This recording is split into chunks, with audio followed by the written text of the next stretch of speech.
আজকে আমরা বানাতে চলেছি নিরামিষ আলুর দম ঘরোয়া পদ্ধতিতে। আলুর দম বানানোর জন্য আমরা প্রথমে আলু কেটে সেটাকে নুন হলুদ দিয়ে সেদ্ধ করে নিয়েছি। তার সাথে আছে গ্রেট করা টমেটো, আদা জিরে বাটা, হলুদ গুঁড়ো, কাশ্মীরি লঙ্কার গুঁড়ো, গরম মশলা গুঁড়ো, কাজু বাদাম বাদাম বাটা, আর তার সাথে আছে পোস্ত বাটা এবং নুন। প্রথমে আমরা কড়াইতে একটু তেল গরম করে নিয়ে তার মধ্যে আমরা একে একে দিয়ে দেবো কেটে রাখা সেদ্ধ করা আলুগুলো। আলুগুলোকে ভালো করে ভেজে নিয়ে আমরা একটা পাত্রের মধ্যে তুলে সেটাকে সাইড করে রেখে দেবো। আলুগুলো ভাজা হয়ে গেলে এবার যে তেলটুকু বেঁচে আছে সেই বেঁচে থাকা তেলের মধ্যে আমরা দিয়ে দেবো কালো জিরে, শুকনো লঙ্কা, তেজপাতা, এলাচ দিয়ে তার মধ্যে আমরা এক এক করে দিয়ে দেবো আদা জিরে বাটাটা। আদা জিরে বাটাটা ভালো করে আমরা ভেজে নিয়ে তার মধ্যে আমরা দিয়ে দেবো হালকা নুন। হালকা নুন দেওয়ার পর সেটাকে আমরা একটু সুন্দর করে ভেজে নিয়ে তার মধ্যে আমরা অ্যাড করব টমেটোর পিউরি, মানে গ্রেট করা টমেটোটা। সেটাকে ভালো করে মিক্স করে আমরা একটু কষিয়ে নিয়ে যখন তার মধ্যে থেকে তেল ছেড়ে আসবে তার মধ্যে আমরা অ্যাড করব কাজু বাদাম, বাদাম আর পোস্ত বাটার যে মিশ্রণটা সেই মিশ্রণটা। সেটাকেও আমাদেরকে ভালো করে নেড়ে চেড়ে ভীষণ সুন্দর করে মিক্স করে এবং কষিয়ে নিতে হবে।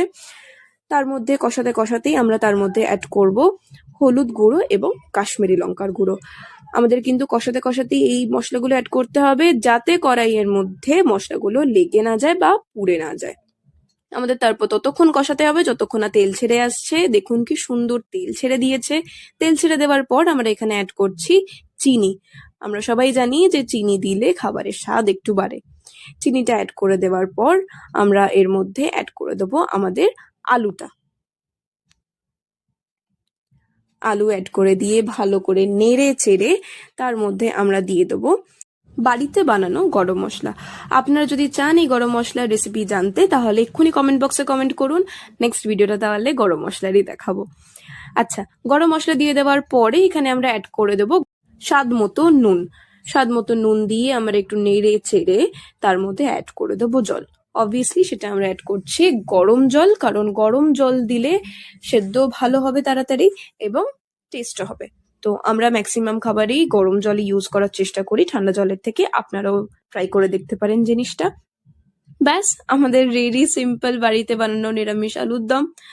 আমি কিন্তু একটু ধনেপাতা খেতে বেশি ভালোবাসি, তাই ধনেপাতার পরিমাণটা একটু বেশি দিয়েছি। ধনেপাতা দিয়ে সেটাকে আমরা ঢাকা দিয়ে রেখে দিয়েছি সেদ্ধ করার জন্য।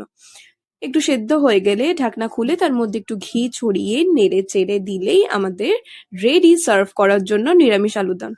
আপনারাও কিন্তু বাড়িতে এরকম প্রসেসে ট্রাই করে দেখতে পারেন। খুব সুস্বাদু হয়েছিল খেতে। যাই হোক, আজকের জন্য এটুকুই। দেখা হচ্ছে নেক্সট ভিডিওতে। টাটা।